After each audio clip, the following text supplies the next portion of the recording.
The station above Epsilon Gate was full of noise and faces tired from travel and fear, and Ryan Hale, the human soldier, stood among them, with a heavy pack and a quiet mind.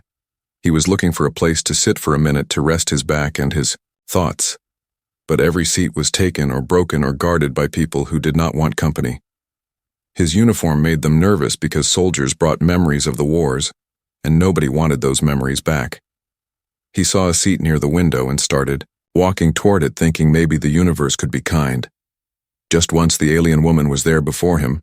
She had blue-gray skin that caught the light like water and eyes that hid more than they showed. Her coat bore the crest of the Trinal Compact, couriers, and she moved her hand to block the seat. Her movement soft but final like a door closing. Ryan stopped, confused and a little angry, but too tired to show it. He said quietly, "I just need a moment. Please, I will be gone soon." She looked at him with eyes that carried some secret weight and said, "No, not yet, you cannot sit here." Ryan frowned. He was not used to being refused for something. So small, people nearby noticed the tension and began to whisper, but she stood firm. Then she took a step closer and slipped something into his hand. It was small and folded and warm from her touch. "Read this.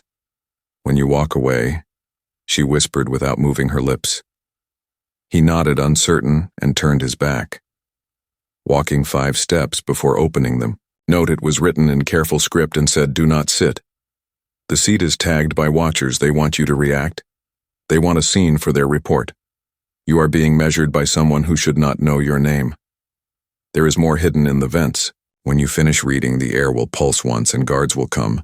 Pretend nothing has happened and act calm." He frowned, but the vent above him flickered. The air shifted and 2 wardens began walking toward him as if called by fate. He folded the note quickly and stood straight. They asked for his ID and he gave it calmly, though his heart was pounding. The courier approached again and her voice sounded softer. "I was rude, soldier. Please take the seat and forgive my manners," she offered. "A cup of tea?" Her tone gentle, but her eyes sharp, like she was checking the walls for listening ears. Ryan took the cup because refusing now would make noise. He sat finally, and the tea's heat filled his hands, and he realized that she had protected him from something unseen. Maybe a setup, maybe worse. She sat on the floor across from him, pretending to rest, while her voice came low and steady. "The watchers are gone for now. They did not get what they wanted, but they will come again. You are not just a soldier. You are someone they want to frame." His confusion deepened and his tiredness vanished. "What are you talking about?" he asked. She said, "Your number appeared in a maintenance file that no human should access. A signal tied to the Starborn fleet that vanished decades ago. The name in that file matches yours. Ryan Hale, line of Captain Mara. Hale, the one who died at Hadean Spindle and bought this station its peace." Ryan felt the name hit him like a storm. It was a name from history and from pain, because his mother had carried that same name, though she never spoke of her service, and now this stranger said it like a weapon. He asked, "Who are you really?" She said, "I am a courier of truths unwanted. I was sent to stop a strike that will begin soon. They will use your face to justify it. They will show the recording they hoped to make when you lost your temper at a simple refusal. They needed a human outburst to sell the story, and now that chance is gone." Ryan felt the tea cooling in his hand, and the station lights dimmed for a heartbeat. Alarms hummed, then stopped too quickly, and everyone pretended it was nothing. He understood that this was no ordinary warning. Something was building beneath the calm. He said then, "Tell me everything. If this is real, we have to move fast." She nodded, her expression softening for the first time. "The truth is heavy, soldier, but you will have to carry it. The gate is breathing again, and what it breathes next will not be peace." And with that, the hum of the station deepened like the sound of something waking that should have stayed asleep, and Ryan Hale knew the night would not end quietly. The alarms faded, but the silence that followed was heavier than any sound, and Ryan Hale stood, in that silence, feeling the pressure of a storm that had not yet broken. The alien courier watched him from across the bench, her eyes calm but alert, as if she could see the threads of danger tightening around them. He asked her, "What strike are you talking about? Who wants to use my name?" She leaned closer, lowering her voice as a shuttle roared past the dock. She said, There is a transmission scheduled to be broadcast across the border within the hour. It will show falsified footage of you, ordering an attack on Trinal civilians. The image is a fabrication built from fragments of surveillance captured over months. They want to start a justified retaliation, one that will drag your fleet into a war your people did not start. Ryan felt the air thicken. He had seen governments and commanders twist the truth before, but this was different. This was personal. Why me, he asked. She said because your mother was not only a captain, she was a symbol. Her death ended one war, but her bloodline could start another. They need the last hail to light the fire. Ryan rubbed his temple and stared at the floor where light from the vent shimmered like broken water. He remembered his mother's voice, the way she said some truths should sleep, but never die. He thought it was just something poetic. Now it sounded like warning. The courier shifted her bag onto her lap and opened a small panel on its side, showing a flicker of blue light. She said inside, "This is a beacon dormant since the day your mother's ship fell. It was meant to activate only if her genetic key appeared again. The station logged your arrival and triggered it." Ryan blinked, trying to steady his breath, and said, "What happens if we activate it?" She said, "If you activate it, the Starborn fleet might wake from silence, or its remnants might answer. But if we do nothing, the fabricated footage will become history, and no one will care what was true." He looked at the crowded terminal full of people from 10 worlds, all unaware that their safety hung on one small decision, and he said, "If you are lying, I will know soon enough, because I will see what comes." She met his eyes and said, "I am not lying, soldier. I am tired of lies that burn planets." He nodded and said, "Then, show me where it begins." She rose smoothly and they moved together down the maintenance corridor.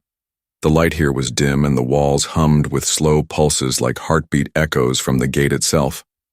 The courier guided him through a hatch sealed with codes she should not have known. He asked how she got them, and she said, "Couriers trade in knowledge, and sometimes knowledge trades back." They reached a narrow ring filled with coolant pipes and old service panels. One panel was newer, polished, metal among rust. She pressed her hand to it and whispered a code phrase. The panel slid open, revealing a console marked with an ancient Terran seal, the emblem of the Starborn project. Ryan felt a chill run through him. He had seen that emblem once carved into a memorial stone at his mother's grave. He touched the console and it lit up like it had been waiting for him. The system asked for identification. He gave his service number, and then his heartbeat. The screen read, "Match confirmed." Protocol sleeping beacon found. He turned to the courier and said, "It recognizes me." "What now?" she said. "Now we listen before we act." She placed a device on the floor that emitted a low vibration, scrambling nearby sensors. Then she reached into her coat and pulled out another folded note. She handed it to him. "This is not for now," she said. "This is for when you doubt what you are doing. It will remind you that truth is never the enemy."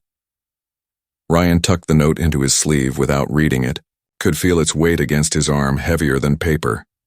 The console flickered again, showing streams of data coordinates, names, fragments of transmission logs, many of them marked erased, but some still alive. One file blinked in red, labeled Spindle, Directive. His breath caught. He tapped it and a voice filled the small space. It was old and clear and familiar.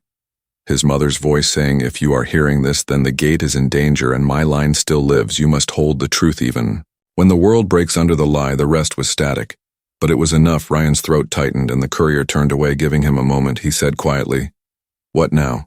And she answered, "Now we find out who is trying to use your face, because they will not stop with lies. They will come to erase what you are before the truth speaks louder than them." And as she spoke, the console beeped again, signaling incoming data from somewhere deep in the void. Coordinates pulsed on the screen, marking a point far beyond the rim, and with every pulse the lights in the corridor dimmed, then brightened like the station itself was reacting. The courier whispered the words, "The Starborn are stirring."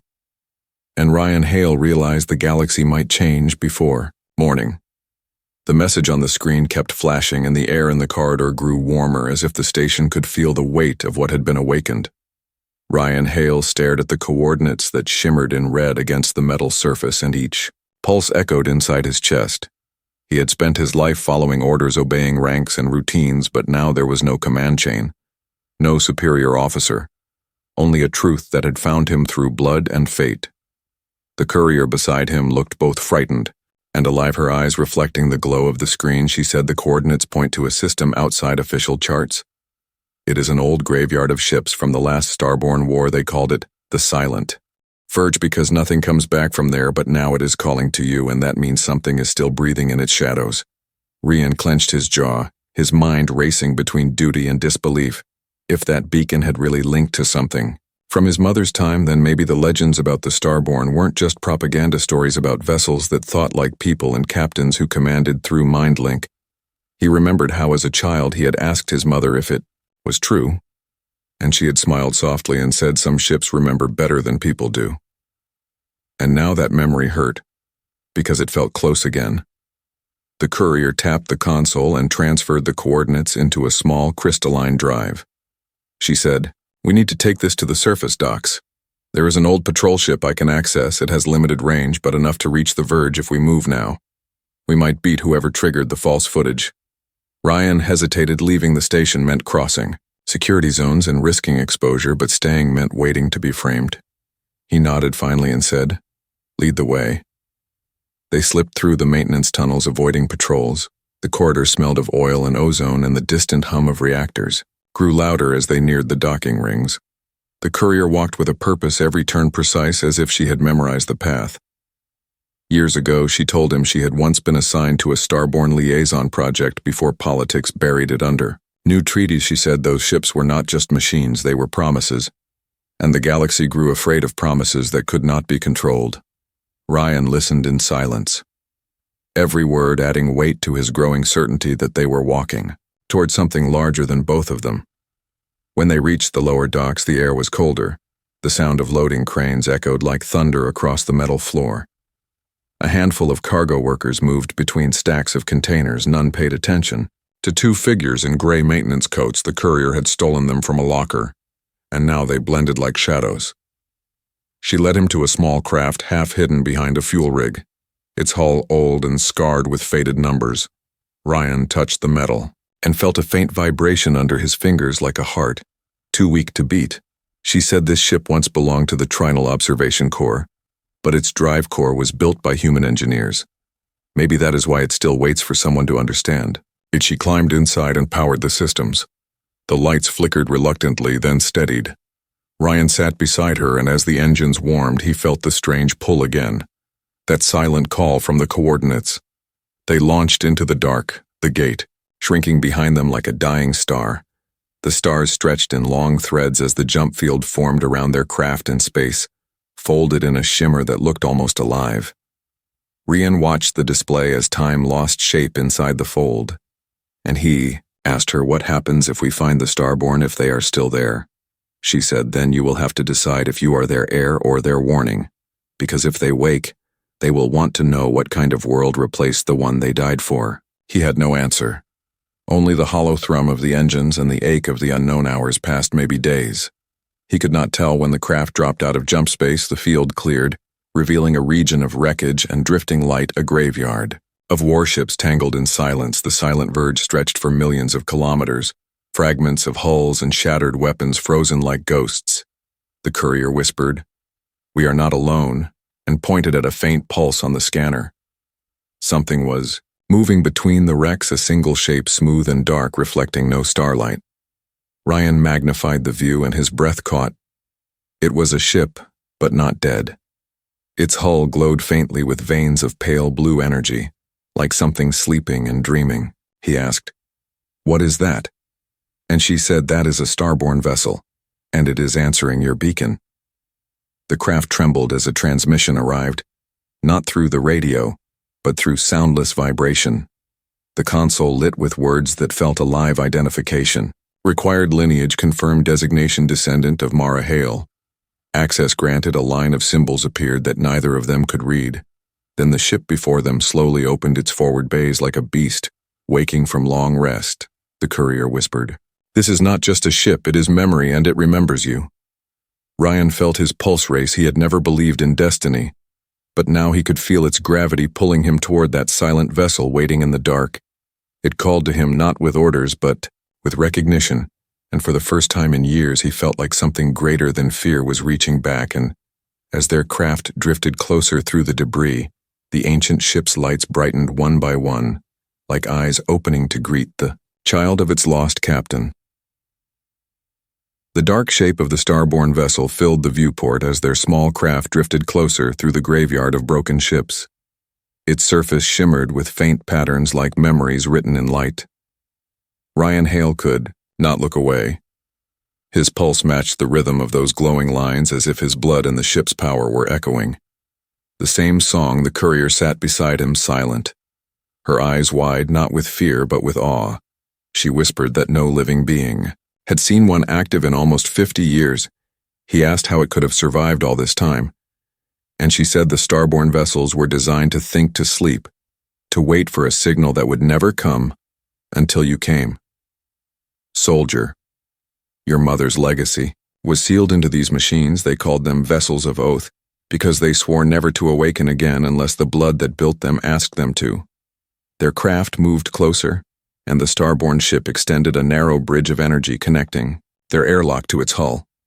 The light was soft and blue like a calm ocean. Ryan hesitated at the threshold. Something inside him screamed that this was sacred, that crossing it meant no way back.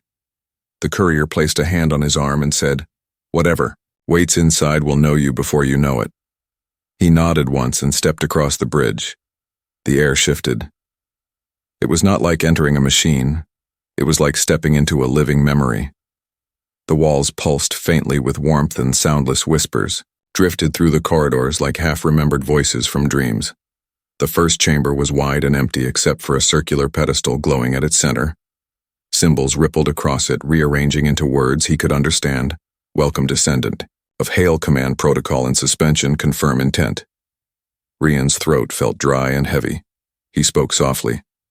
I confirm, and the entire ship responded with a low vibration that ran through his bones. The courier looked around, her eyes reflecting the plight. She said, the ship is binding to you. It recognizes your line. The legends were true. The Starborn were not controlled by orders. They were bound by trust and bloodlines. You are its new link. Before he could answer, the chamber, lights dimmed and an image formed above the pedestal, a holographic figure, tall and faintly translucent. It was his mother, Captain Mara Hale, younger than he remembered her from old recordings. Her expression calm and proud. She said, if this image plays, it means the galaxy has forgotten why we fought, and I am no longer here to remind them. My son, if you stand here, then the line has survived, and you have seen what war without truth becomes. Ryan froze, tears threatening to rise, but the projection continued. I left behind the Spindle Directive, a set of codes hidden in this ship, and others like it. They can stop the next war before it begins, if the right hands use them, but the wrong ones will twist them into another weapon. The choice is yours to decide what humanity will be remembered for. The image faded, leaving the air colder. The courier whispered softly, this is what the other factions fear. The directive can end their power balance. That is why they built the lie about you. Ryan turned to the console, the data flowing like a river of light. He could see fragments of maps, coordinates to other dormant ships across the sector. He said, we have to protect this. If they find out it is active, they will destroy everything. She nodded. But before either could move, the entire ship trembled. An alarm, low and distant, rang through the corridors. External contact detected, unauthorized signal breach, incoming vessels, multiple signatures. The courier ran to a side console, pulling up the external view. Several dark cruisers were emerging from the debris field, each bearing the insignia of the compact. They had followed them from the gate. She said, they are broadcasting a message accusing you of stealing military property and sabotaging the station. They have orders to take you alive or dead. Ryan looked at the starborn ship, its light shifting from calm blue to sharp white, like eyes narrowing in anger. The ship's voice filled the chamber. Calm yet alive. Authorization of defense protocol. Requires human confirmation. Will you defend? Rian took a breath. This was his mother's legacy, her oath, and now his. He said yes. And the floor vibrated as systems awakened, weapons unfolding from the hull like wings made of light. The courier steadied, herself gripping the rail as the ship rose from the wreck field energy, rippling across its surface. The enemy cruisers opened fire beams slicing through the void, but the starborn ship moved with impossible grace, returning fire with silent flashes of blinding power, each shot precise, controlled not to destroy but to disarm. Ryan felt the link strengthen his thoughts, blending with the ship's awareness. He could feel every impact, every motion, as if it were part of him. The courier shouted, "They will call reinforcements. You have to make a choice. Do we flee or reveal what we found?" He closed his eyes and felt the ship waiting for his decision. His mother's words echoing in his mind, some truths. Should sleep but never die. He opened his eyes and said, "We show them the truth," and as the ship turned toward the stars, its voice answered. Acknowledgement of intent. The beacon will speak, and the galaxy will hear. The void burned with light as the starborn vessel cut through the dark, its hull alive with streams of energy that painted the wreck field in shifting shades of blue and white. Ryan Hale stood at the heart of the command chamber, feeling the pulse of the ship like a second heartbeat. The alien courier worked beside him, her fingers racing across the controls, her calm cracking as alarms filled the air. The enemy cruisers surrounded them, tightening the circle, each one shouting demands for surrender through open channels, their voices cold and proud, accusing him of crimes he had never committed. Ryan stared at the nearest vessel and said, "They will not stop until they have the directive." She looked up and said, "Then we must make sure they never reach it." The ship's voice hummed around them, calm but alive, awaiting his decision. Its tone like distant thunder, ready to move at a thought. Ryan's mind linked deeper into the vessel, and visions filled his head. Flashes of old war's ships falling in flame. The last stand, at the spindle where his mother's voice echoed through the void, ordering her crew to hold the line, until every civilian transport had escaped. He felt her courage and her sorrow, like it was his own. The courier called out shields, failing aft. A section hit, and he snapped back to the present, gripping the rail. He said, "Reroute power from the secondary systems. We cannot let them pin us here." She hesitated. "That will cut life support to half the decks." He said, "Do it." And the ship obeyed, its glow dimming as it poured everything into movement, engines roaring without sound as it spun between the wrecks, debris scattering in spirals of frozen light. The first enemy cruiser closed the distance, a massive shape bristling with weapons. "It's," Captain spoke across the open channel, her voice sharp and cruel. She said, "Ryan Hale, you are under arrest for treason and for falsifying the legacy of the Hale line. Stand down and your people will be spared." He answered through clenched teeth, "The only thing I am guilty of is carrying a truth you cannot control." She laughed and said, "Truth belongs to those who can afford it," and her ship opened fire again. The impact shook the starborn vessel. The courier staggered, but kept her focus, her voice rising. "We can jump if you give the command. We can escape and hide." He shook his head. "If we run, they win because the story they wrote will become fact. We stay until someone hears the real one." The ship responded as if understanding his resolve. It projected a burst of encoded light, a signal that cut across every band of communication through the entire sector. A message built from the last memory of Captain Mara Hale, her voice filling the void like a ghost speaking through time. She said, "This is not a call to arms. This is a call to remember the cost of silence to every soldier and every world." The directive was not meant for conquest. It was a safeguard against repeating the same mistakes. The broadcast rippled outward, unstoppable, reaching other ships, listening stations, and civilian nets across multiple systems. And as it spread, the enemy's narrative began to crack.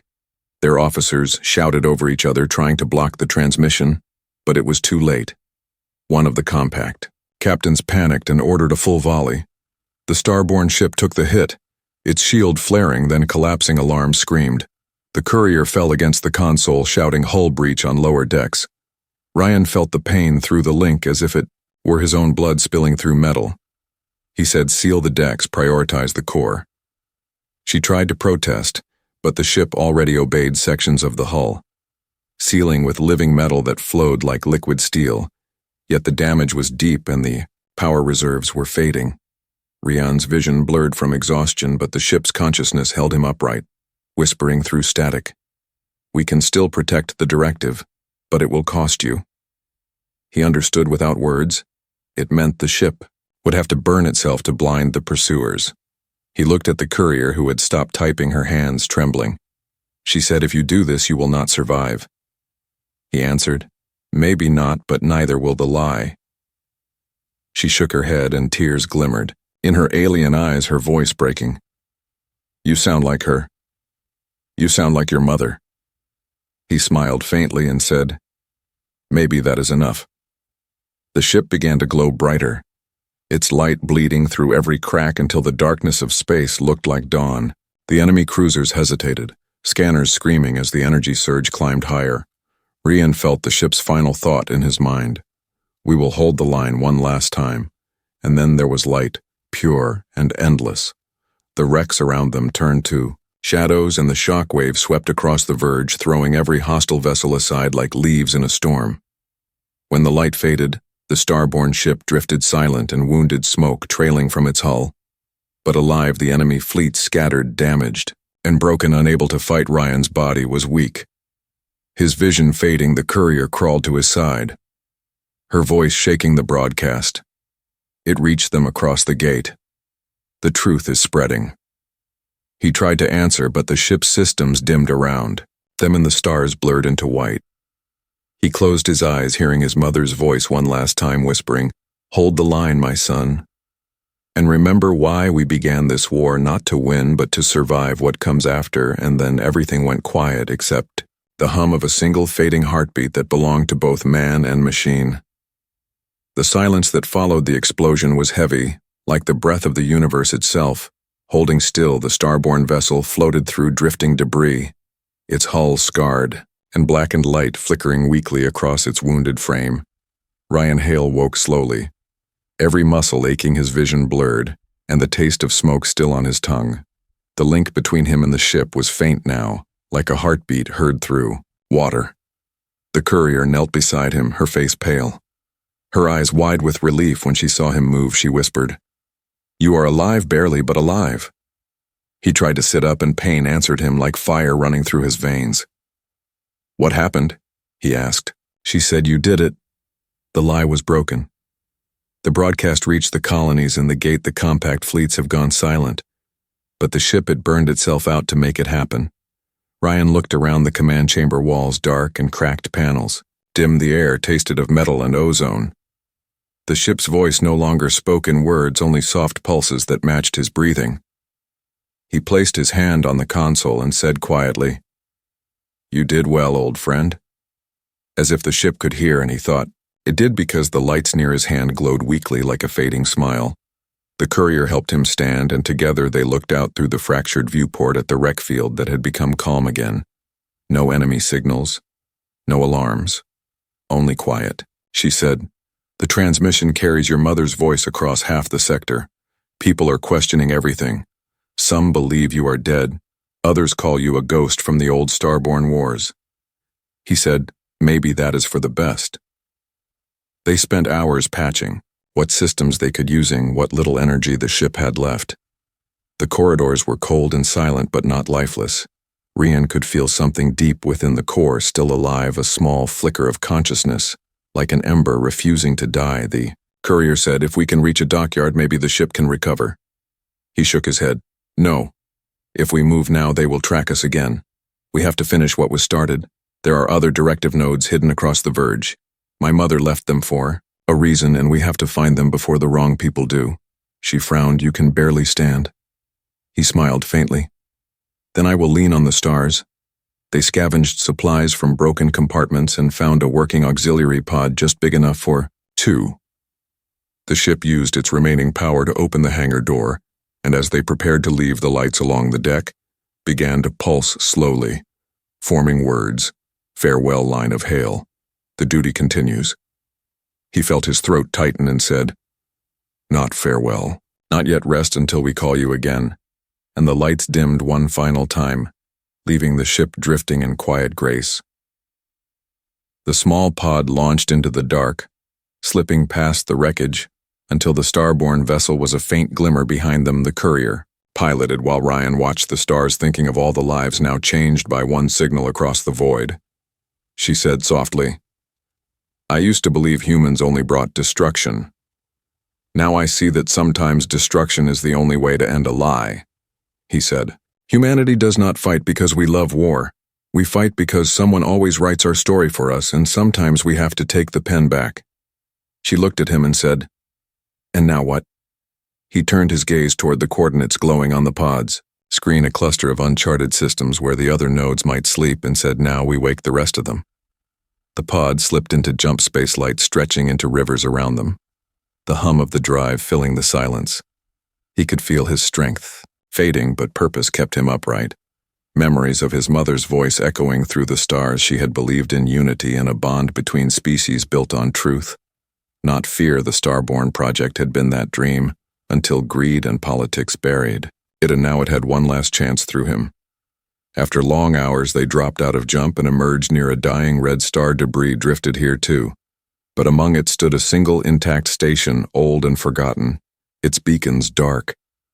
The courier frowned, saying, "No registry matches this place. How did your mother know of it?" He said maybe she built it, or maybe it was built for her. They approached slowly, scanning for traps, but found none. The dock was open, welcoming as if expecting them when they entered the main bay. Lights flickered awake one by one, revealing rows of pods, each marked with the same Starborn emblem. His breath caught. There were more vessels hidden here, sleeping, waiting for the same call. He stepped forward and felt a whisper move through the air. Not sound, but memory. The voice of the ship they had left behind, saying in his mind, "You are not alone." The Starborn endure. His heart steadied at those words. The courier placed a hand on his shoulder and said, "The galaxy will come for this place soon. If we do not prepare, it will all be lost," he said. "Then we will prepare, and this time when they come, they will not find soldiers.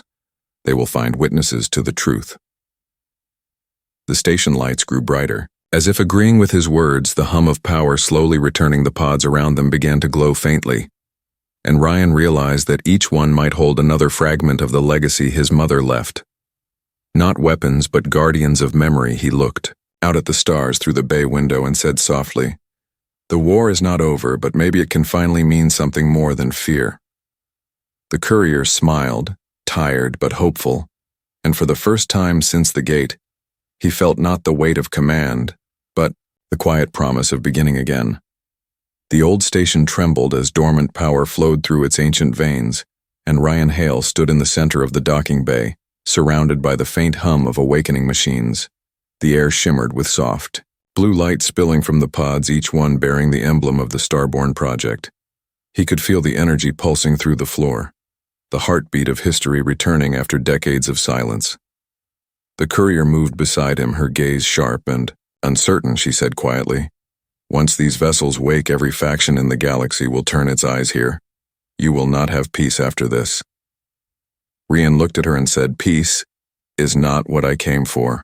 I came for truth, and if truth must walk through war to live, then so be it." The pods around them began to open one by one, releasing small bursts of light that took shape as projection forms. Tall figures of energy resembling the captains who once guided these ships. Voices overlapped like a choir of ghosts, each speaking a fragment of memory. Welcome line of Hale directive received, await coordinates for unification. Ryan stepped forward, his heart pounding, and said, "Your captain left her message. I have heard it, and I carry her oath." The holograms stilled and the light focused around him, forming one clear image of his mother, younger than he remembered her. But her eyes the same kind and unbreakable. She said, "You found them, my son. Then the Starborn can rise again, not to conquer but to remind the living what it means to protect." The courier bowed her head. Even she humbled by the sight, she whispered, "This is the moment history changes." But before the warmth of hope could settle, an alarm blared through the station. External contact. Multiple signals inbound. Ryan turned to the control deck. Bringing up the scanners, the display showed fleets approaching from three sides. The Compact, the Council, and the Independents, all racing toward the same treasure. He clenched his fists and said, "They are coming not to listen, but to claim what they fear." His mother's projection looked at him, her voice soft yet firm. "Then show them that legacy is not something that can be owned. It can only be lived." The image faded, but the ship lights brightened, in response as if her will had become theirs. The courier ran to the defense console and said, "We cannot fight them all. Ryan, we do not have enough power to fire even one weapon." He looked at the glowing pods and said, "We are not going to fight. We are going to speak." He opened the central interface of the station and connected the beacon drive, the same one that had awakened the first ship. The system recognized his command lineage, confirmed authorization. Starborn Directive Global Broadcast. "Ready?" He turned to the courier and said, "When my mother made her final stand, she sent a message to save lives. Now we send one to save the truth. Help me stabilize the frequency." She nodded, her hands flying across the controls as the lights of the bay shifted from blue to gold. The broadcast began to build, humming through every channel in space. Outside, the fleets were locking weapons, their leaders shouting across comms, each claiming jurisdiction over the Discovery. Ryan opened the broadcast, and his voice rolled through the void, carried on every frequency and range. He said to all who hear this, "I am Ryan Hale, descendant of Captain Mara Hale. I am not your enemy, and neither is the truth you fear what lies beneath your control, because you know it cannot be bought. My mother gave her life not for a flag, but for a promise that the strong would protect the weak, and that knowledge would never again be buried under lies. If you wish to destroy me, do so. But know that the directive is now public. Every beacon, every coordinate, every vessel has been reactivated across the stars. Truth will not hide again." The reaction was instant confusion. Chaos commands to jam the signal too late. The transmission spread through every network. In the known systems, even civilian channels flooded with records, logs, and voices of the old war, proving what had been hidden for generations. The fleets hesitated, uncertain. Some captains lowering weapons, others demanding surrender, but no one firing. First, the courier stared at the screen, her voice trembling. "You just changed everything," he said. "Maybe not everything, but enough." Moments later, the station shook as one enemy ship, desperate and reckless, fired a final shot. The blast ripped through. The outer ring, throwing debris across the bay. Alarm screamed and the power grid flared. Ryan shielded the courier from falling debris, pain searing through his arm. The main core was collapsing, the ship's old frame giving way. The courier shouted, "We have to leave now," but he shook his head. "Not yet. I have to finish this." He limped to the console one last time, pressing the emergency command that would send the remaining Starborn vessels scattering into deep space to hide and wait the system. Obeyed, launching the pods like comets into the dark, leaving trails of blue fire behind them. The courier grabbed his hand, pulling him toward the escape hatch, the corridor around them falling apart. Sparks flying, smoke filling the air. They reached the small pod just as the bay exploded behind them and the shockwave hurled them into space. The station vanished in a cloud of light, but from within that destruction, hundreds of Starborn signals ignited across the stars, spreading far beyond the reach of any fleet inside the escape pod. Silence returned. The courier turned to Ryan and saw the blood on his sleeve. He was pale, but smiling faintly. She said, "You did it. The truth will live." He said, "It will live because people like you carried it." When no one else would, she took his hand, and for a long moment neither spoke, just watching the trails of light moving through the void. He whispered softly to himself and to the stars, "Mother, the line held the promised lives."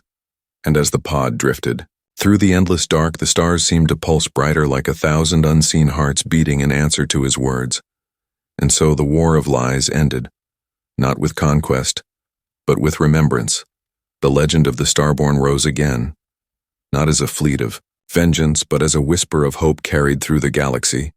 Ryan Hale vanished into the unknown, leaving behind a truth that would never sleep again. And among the stars, the beacons kept shining, calling to all who still believed that even in the darkest silence, humanity remembers how to stand. The galaxy held its breath as the last pulses of the Starborn beacons lit the void like stars reborn. Ryan Hale leaned against the cold panel of the escape pod, his body aching, every nerve alive with the memory of the station, the crash, the fire, and the hum of the awakened vessels surrounding him. The courier beside him pressed her hand to his arm and whispered softly, "We did it." He nodded, his eyes scanning the infinite dark where countless Starborn vessels drifted, now awake and alive, carrying fragments of truth through the silent void. He thought of the fleets that had come to claim them before the broadcast. The Compact, the Council, the Independents, all had expected conquest and chaos, but what they received instead was clarity. The truth unstoppable, because it had been carried not by weapons or threats, but by the courage of a single bloodline, and the oath of machines designed to remember. The pods around them drifted outward, forming a quiet armada scattered across systems that had long forgotten what it meant to be protected. By honor and memory, Rian felt the link to the starborn vessels weaken as each one moved into its own course, the energy of the awakening fading gently, but leaving a resonance that promised return. He breathed deeply. The stars no longer felt distant. They pulsed with recognition as if the galaxy itself remembered the legacy he carried inside him. The courier watched the consoles blink with residual signals and said softly, "They will come for the nodes eventually. But now the truth cannot be." Erased, he smiled faintly, tired but unbroken, and said, "Then let them come. We will be ready because the line endures, the starborn remember, and so must we." Silence filled the pod in a way that was not emptiness, but calm, the afterglow of battle. Not fought for power, but for remembrance. Rian looked at the courier. Her eyes reflecting the endless dark, she said, "What happens now?" He said, "Now we live. We carry what has been given to us. We teach others what it means to protect, not for glory, not for control, but for the promise of those who came before." The pods hummed softly under their hands, as if agreeing with their words, and somewhere far across the verge, the starborn vessels pulsed in faint acknowledgement.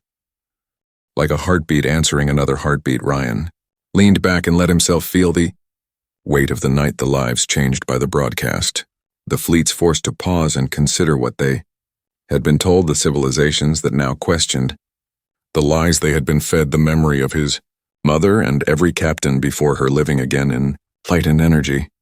He whispered to the stars and to the echoes inside the ship. Line held the promised lives, and the galaxy will remember even if we are gone. The courier squeezed his hand and said, "You carried it well," and he smiled a faint smile, tired and full, and said, "No, I only followed what was already in me, what was always mine." The pod drifted into the dark horizon between stars unmarked and systems unexplored, the glowing traces of the starborn vessels fading into distance. Like fires carried by the wind, the galaxy stretched before them, vast and alive with possibility, and the truth seated across it, waiting to grow. And Rian Hale felt peace for the first time, not the peace of absence, but the peace of action, the kind that comes from knowing that even in silence someone has stood and answered the call. The courier beside him leaned against his shoulder, both of them watching the infinite lights and knowing the line endures, that it will always endure. And so the story closed not with war but with remembrance, not with fear but with light, and the starborn continued to drift across the stars, their memory alive in the galaxy and in the hearts of those who remembered to honor it. The end.